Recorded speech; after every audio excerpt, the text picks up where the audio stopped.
Dilara Karaca'nın sunduğu, Mevlüt Öncel'in hazırladığı Kültür Kervanı programı Anadolu'yu adım adım gezerek Yörük Türkmen kültürünü ekranlara taşımaya devam ediyor.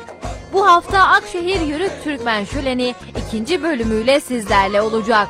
Bu muhteşem programda sanatçılar ve folklor ekipleriyle birlikte sizleri bambaşka bir yolculuğa sürükleyecek. Sen gidersen benim halim nice olur. Sen gidersen benim halim nice olur.